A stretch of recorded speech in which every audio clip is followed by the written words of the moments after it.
So the Knight Codex released yesterday, picked up the cards, picked up the Codex itself, and we'll have a quick run through. I don't generally do kind of rules reviews on this channel, that kind of thing. It's not really my thing. I don't buy every Codex that comes out and everything, but when it's the ones that form the backbone of my main army, I absolutely will.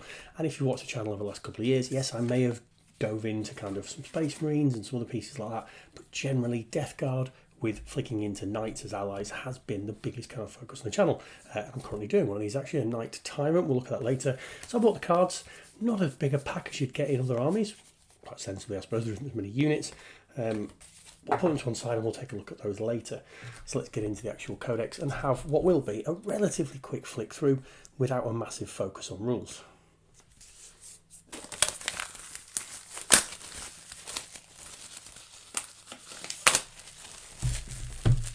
This is the standard edition Codex, kind of standard back art. That's the new Knight.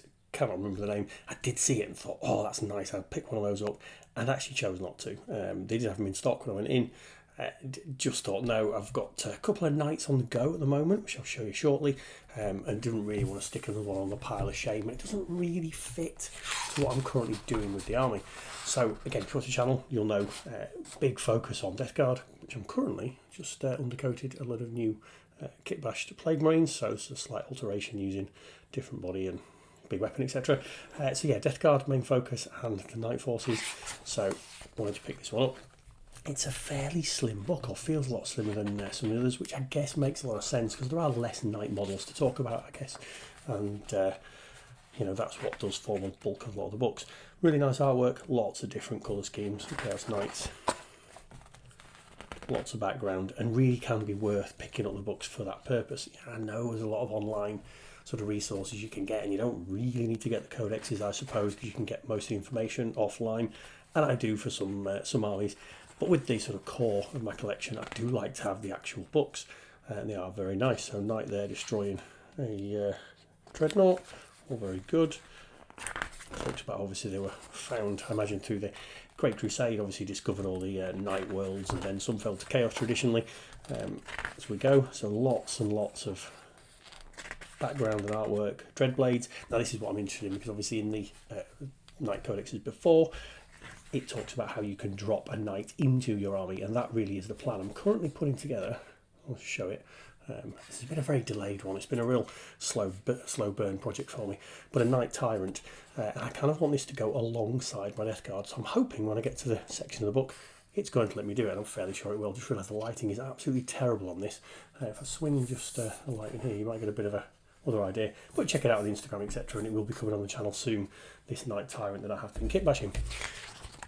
Lots and lots of background, and they do really give you a good amount to kind of read through. Excellent. So here we go, Knight Tyrant that we just looked at here. Is it Knight Dominus? Is that the name for it in the Imperial thing? Anyway, you can use the same models, but obviously convert them across. This is the most common strategic role for the Knight Tyrant, is a mobile firebase, and that's exactly what I'm going to use it for in the game. So it goes through all the different Knights. I like this actually, just giving you a drop of a page to say, here's what their use is. War Dogs. You've seen them if you've seen the releases. They form the core of the new combat patrol for the Chaos Knights. That's a lot of background. And here we go into the houses. So House Commentis, your Reds, really nice colour schemes. I'm just going to try if they've got House Maccabeus. So mine is going to be House Maccabeus, and that is purely because that is the knight household that joined Mortarion and the Death Guard at the time of the heresy. So House Herpetrax. Kind of interesting there. I mean, that's probably what you would do more as would fit in very well to the Death Guard colour scheme, because that is basically Death Guard green and the bone colour, very similar to, I suppose, if you're doing the original Death Guard colour scheme, or if you were doing Pallid Hand, which this one is, trying to get the light on it there, which is a very bleached bone kind of central armour panels with the Death Guard green and the shoulder pads. So House Herpetrax, for me especially, would fit in quite well. I'm not doing that. House Chimere, going some nice background. House Corvax. Not read much about that one, to be fair. Some nice colour schemes there. House of X-Trix. And they don't have... That's annoying. Wonder why they haven't gone into that. So again, I'm going to have to come up with my own background. So I'm going to have to do a bit of reading and just see, because I suppose you can't put all the knightly households in here, but I was kind of hoping that it was going to talk about the household that, obviously I've been enforced, but never mind, let's move on. Showcase, so some really nice painted models. Not the grimdark style that I paint, I do much more of a grimdark kind of dirty paint schemes, very nice, really focusing on a new model, which name I don't know. That looks more almost AI generated, that one. They've tweaked that picture, but some very nice artworks come through. Oh, some very pretty pictures, excellent. And then you can see they're really focusing on new model, as you would expect, giving you an idea of where to put the heraldry. You can do your own thing, I'm sure, when you get the scales. Bit of an idea about how to paint Chaos Knight, and what's good to see, actually they do exactly what I've done for a long time now. Basing the model with lead belcher saves you so much time when painting these larger models. So again, check out the channel for night videos I've already done, but there will be more kind of coming soon, and then some alternative steps as how to paint heraldry. Very nice focusing on the backgrounds, actually. Some really nice kind of pieces there. Obviously I'm going to flick through this very quickly, so if you do want to obviously just pause the screen and you can have a look and zoom in and that kind of thing. So very nice. Ooh, that's nice. So going into more of the Nurgle, a little bit of kind of what I would do in terms of Nurglifying it up and making it a bit more nasty. Not doing that on the Knight Tyrant I'm doing currently, but I have done it in the past. So check the channel out where I've kit bashed again some Glotkins and some real mutations.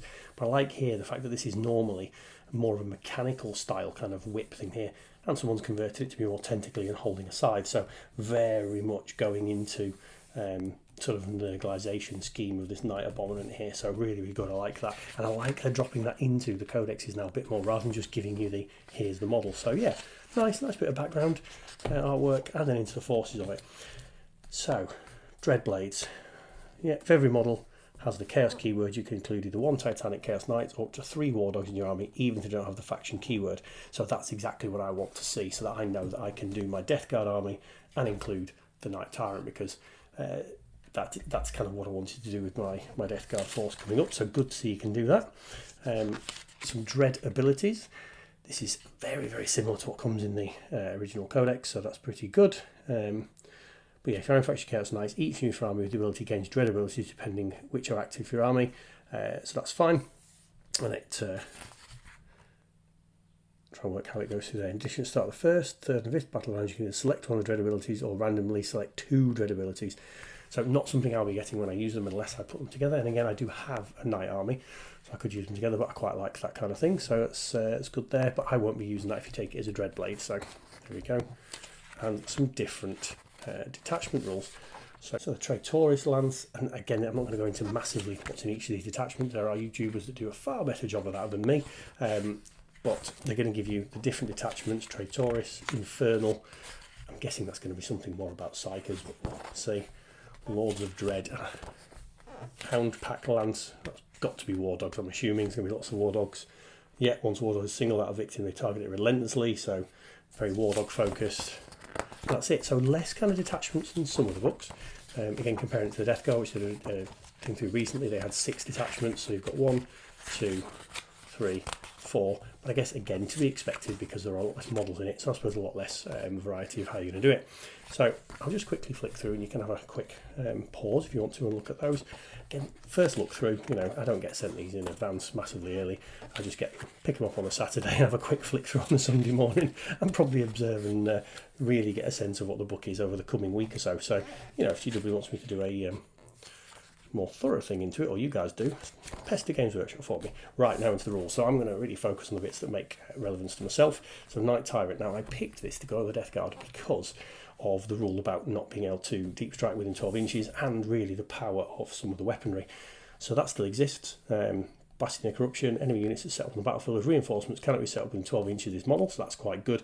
Allows you to section off a corner of the battlefield. And as you can see, I armed it with the Brimstone Volcano Lance, which is this one, and the Ectoplasma Decimator, really as an anti-vehicle kind of model. Death Guard don't have a huge amount of that, so I line that into my Death Guard. I think makes sense, and it is still as nasty as it was before. Yeah, Volcano Lance, D3 shots, Strength 20, AP 5, D6 plus 8 damage with a 60-inch range, excellent, and the Plasma Decimator, so that's really good. There is obviously the other weapons that come with this knight, so you get the complete opposite. So you end up with the brimstone. No, it's not the. It's the dark flame cannon, which seems to be the same, and you also get the warp shock harpoon in it, which I think was only one shot before. So it's gone to D3 shots now, so that's interesting. So I do have those spare models, and I am going to do a very crazy kit bash with those parts. So keep an eye out, and that will be a really, really demonic kit bash. So Knight Despoiler, then going into the smaller ones. So obviously the Knight Tyrant is the largest of the plastic knights. Then you move into the smaller variants, and again, I've done quite a few of these things on the channel. So I've done some kit bashes with the Knight Despoilers and things like that, using parts from Glockins and demonic pieces. So check the channel out for that one. Knight Abominant, this used to be, in my opinion, one of the best knights to use for chaos. Real versatile all-rounder. And here's the new one, the Knight Ruinator. So I guess it's fairly similar here to the two, because you've got a ranged weapon and a kind of close combat weapon. So let's look at the Ruinator, because that is the newest one that people are going to probably be quite interested in. You have a Dark Flame Lance. So its primary weapon is that Flamer. 18-inch range, 2d6, nice amount of shot, strength 8. -1 AP, 2 damage. So it's not insanely overpowered, which they kind of have a tendency of doing that with new models. But I suppose that is quite a good marine kind of unit killer, or infantry killer. And I think nowadays 2 damage on a main weapon is kind of the minimum you'd expect, really, because there's so many models with multiple wounds. Well, that's quite nice. Your Terrapulse missiles, which are in the pods here, which I suppose in most knights you see here, are taken up by either a stubber or a melter gun or something like that. So nice to have something different. 2d6 shots, hit on 3, strength 8, -2 AP and 2 damage. They're really good. They're really good, and actually complement each other really nicely here, actually. So, yep, okay, I get that. And then is, oh, that's nice. So the arm weapon, Fellbore when it's on strike, so the more powerful shot, anti-monster 2+, anti-vehicle 2+. That's a really, really nice one, assuming you can get into range. Only 4 attacks, but some real good strength, real good damage. So that's quite interesting, actually. Methodical Destruction. Pick an enemy target, and then you can re-roll the wound rolls when you're fighting it until it's destroyed, and you pick another one. So really about taking this model and going at one of the big enemy monsters or vehicles, you would imagine, considering you get that kind of rule. That's interesting. And close range war dogs, they get better AP. Well, quite a nice new model, but again, haven't bought it, don't intend to buy it, but you never know. I might get carried away once I finish the knights I'm doing. And obviously, if you watch the channel recently, I am doing a House Maccabeus Knight army to go in the background, kind of to work with Horus Heresy, but also to be into 40k. Knight Desecrators and Rampages, these are all built from the same kit. So these two separate kits, all do the larger knights, same kit, and the rules look fairly nice. And then you get into the War Dogs. Yeah, a couple of pages of a rip there on that book. Oh, look at that. Never mind, brand new open book, and there's a couple of paid damage pages. I suppose this thing happens. So in the War Dogs, and again, I'll show you my House Maccabeus War Dog that I've finished painted. I do need to switch over the weapon. I'm going to try and get a light in there so you can see it a bit better. I need to switch the weapons over because I built 2 heavy stubbers. It doesn't really fit with multi-melters, so I will switch the weapons over for using them in game. But I've done 4 War Dogs on the channel so far. You should have seen, so I've done the Huntsman, I did 2 Huntsmans, and then I did 2 Executioners, all for House Maccabeus, being more of a mutated and chaosified models as you've gone through. So nice to use those, and I don't think those rules will have changed, because I suppose you can't really change them too much. So Demon Breath Melter Gun, that is going to go on the top of it. The Spear looks exactly the same. Sort of sub-rules. Yeah, the rules look very, very similar, which I guess, the indexes that they gave for free were a very good rule set. So I'm guessing that the real variance into those rules are going to come with the data sheets. So, not the data sheets, the detachment rules. So into some War Dogs, and again some pretty artwork at the bottom, some pictures, and this is kind of important. I know sometimes you might think it's not, but not knowing what the weapons look like can be a problem. So I really like how in the back of the codexes they're doing this here, just to make it obvious what you're looking at on the model there. So that's nice. And then Crusade rules. I don't play Crusade, I never have, maybe at some point I will. So a fairly simple, I'm making sure I don't show the back page so someone doesn't nick the code for the online Games Workshop thing. So yeah, Crusade rules here, a lot of rules in there. So a fairly basic codex. Now what's interesting, I suppose in a positive way, is I'm looking at the section here of the data sheets, and really not a lot has changed, which is a good thing, because I selected my Knight Tyrant for a reason. Nothing really seems to change, although I do think they've made the Warp Shock Harpoon better I might be completely wrong, but I'm sure that was one shot before. Maybe it isn't. So nothing really seems to change. We'll look at the points value though, because that obviously is another element of why I've picked it for the army without trying to show the back page. Points are normally there, because if they've changed the points dramatically, that might cause a problem. So where are we? Knight's Tyrant 435. I'm fairly sure that was 480. So it's gone down in points, which that's always nice, I suppose, when you get a few more points. So yes, looking at my piece of paper, yes, I had it down as 480 before, so they have got cheaper. So I suppose that will automatically power up the Knight army, just making things cheaper. And I think looking at it, they've made some of the war dogs cheaper as well. Just going off screen, looking at my army list from my thing before. So yeah, the executioners I had before were 130. They are 150. Oh, they've gone up in points. Oh, okay. Interesting. And then the huntsman 150 is up, so dropped the bigger one down, the ones have gone up, I suppose it balances out in the end. Nice little codex. That really was a random ramble. I just thought I'd talk through it because it's what's in my what's on the mind at the moment, and I've picked it up. It's a shame my household isn't in this collection, but I guess they can't put everything in there. But a nice little codex, nice little add-on. I suppose for me, the things I was worried about in terms of buying this codex was that they were going to change how you could add models into allied armies, but they haven't, and that's great. So lots of nice background in here, lots of nice pretty pictures as kind of inspiration. I really like that Nurgle Knight. Yeah, I just think that's kind of cool. It's nice to see that they are putting things in the codex that aren't just the models you can buy. So good to see that you can add models into your army as allies. I will definitely be doing that. Nice to see there's a few little auras and things and dread abilities, which obviously will make the difference if you are playing it as a full Knight army. And nice to see that we've got a few different detachments. So yeah, good little codex. Obviously I'll try and absorb it a little bit more and dig in. Probably never revisit it on the channel, but I will be playing some games with this army fairly soon. Once it's done, I'm going to knock together a 2,000 point army with again the Knight Tyrant in with my Death Guard, so that's that guy. And then I have also got the Knight army that I've built up in the background as well. So keep an eye on the channel. You will see some Knight stuff coming up fairly soon. I hope this random chat through this book has not managed to bore you to death.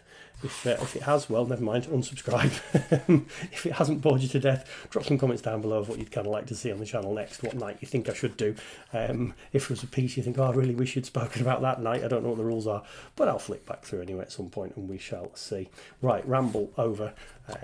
Can you tell that I've been busy at work lately and haven't done a great deal of painting, so I'm kind of resorting to talking through codexes? Well, never mind if you can.